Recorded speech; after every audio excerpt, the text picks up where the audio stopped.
આકરા ઉનાળામાં ગુજરાત પાણી વગર નહીં રહે તરસ્યું। સરદાર સરોવર ડેમ હજુ પણ 64% છે ભરાયેલો। હાલ પણ નર્મદા ડેમની સપાટી 129.85 મીટરની ઉપરવાસમાંથી પાવર હાઉસ ચાલતા 13,779 ક્યુસેક પાણીની આવક થઈ છે।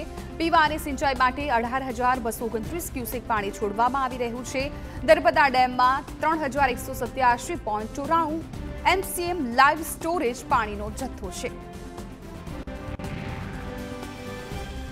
ડુંગળી પર નિકાસની મંજૂરી મળી ગઈ છે ત્યારે ખેડૂતોમાં ખુશીની લહેર ફરી વળી છે। ખેડૂત સહિત યાર્ડ સંચાલકોની રજૂઆત રંગ લાવી। તેઓએ કેન્દ્ર સરકારના નિર્ણયને આવકાર્યો અને નિકાસની છૂટ બાદ ખેડૂતોને ડુંગળીના યોગ્ય ભાવ મળી રહેશે તેવો આશાવાદ રજૂ કર્યો છે। જો કે ખેડૂતોનું માનવું છે કે સરકારે નિર્ણય લેવામાં મોડું કર્યું, પરંતુ હાલ તેમને આ નિર્ણયથી થોડો લાભ થશે।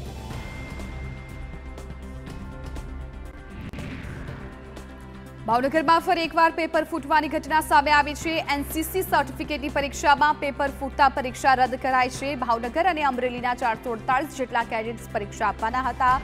1 કલાક અગાઉ જ પેપર ફૂટી જતા પરીક્ષા રદ કરવાની ફરજ પડી। એનસીસી તરફથી કોઈપણ પ્રકારની હાલ પ્રતિક્રિયા સામે નથી આવી।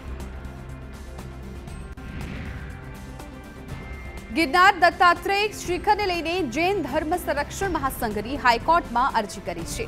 અરજીમાં દત્તાત્રેય પર્વતના 5મા શિખર પર પૂજાની મંજૂરીની માંગ કરાઈ છે। દત્તાત્રેય શિખર 22મા તીર્થંકરની તપોભૂમિ અને મોક્ષભૂમિ હોવાનો અરજીમાં ઉલ્લેખ છે। દત્તાત્રેય શિખરની આસપાસ ઉભા થયેલા દબાણોને પણ દૂર કરવામાં આવે તેવી માંગ છે। પંચમહાલ જિલ્લામાં ફરી ખનીજ માફિયાઓ બેફામ બન્યા છે। અધિકારીઓના લોકેશનની બાતમી આપતા વોટ્સએપ ગ્રુપ ફરી એક્ટિવ થયા છે। વોટ્સએપ ગ્રુપમાં અધિકારીઓના લોકેશન આપતો ઓડિયો ક્લિપ વાયરલ થઈ છે। ગોધરા એસડીએમએ કાર્યવાહી કરવા ખાણ ખનીજ વિભાગને સૂચના આપી છે। અગાઉ પણ સરકારી અધિકારીઓના વાહનોના લોકેશનની માહિતી મુદ્દે કાર્યવાહી થઈ હતી। શંકરાચાર્ય અવિમુક્તેશ્વરાનંદ સરસ્વતી પંચમહાલના ગોધરાની મુલાકાતે છે ત્યારે તેમણે ગૌ હત્યા મુદ્દે મહત્વપૂર્ણ નિવેદન આપતા જણાવ્યું કે દેશમાં રામ આવી ગયા છે ત્યારે ગૌ હત્યા અટકાવવી જરૂરી છે। ગૌ હત્યા અટકાવવા તેમણે ગોધરા શહેરમાં ગૌ ધ્વજા સ્થાપિત કરવામાં આવનાર હોવાનું જણાવ્યું।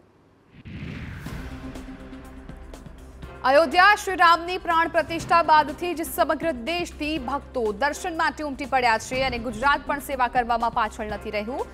ત્યારે વડતાલ સ્વામિનારાયણ મંદિર દ્વારા અયોધ્યા ખાતે ભોજન સેવાનો પ્રારંભ કરાયો છે। 15 ફેબ્રુઆરીથી 15 માર્ચ સુધી વડતાલ મંદિર દ્વારા અયોધ્યામાં ભક્તોને નિઃશુલ્ક ભોજન અપાશે। મહેસાણાના તરફ ભગવાન વાળીનાથ મહાદેવની પ્રાણ પ્રતિષ્ઠાને 3 દિવસ થયા ત્યારે વિશેષ ફૂલોથી શિવાલયનો શણગાર કરાયો। શિવ મંદિર પરિસરમાં વિશાળ ઝુમર લગાવવામાં આવ્યું। આ ઝુમરનું વજન 400 કિલોથી વધુ છે। 18 ફૂટ જેટલું લાંબુ છે। તેમાં 2 લાખથી વધુ ક્રિસ્ટલ્સ અને ડાયમંડનો ઉપયોગ કરાયો છે। મંદિરના ગર્ભગૃહમાં વિશેષ 12 જ્યોતિર્લિંગ કોતરવામાં આવી છે। આ ઉપરાંત સોનાના દ્વાર પણ બનાવવામાં આવ્યા છે।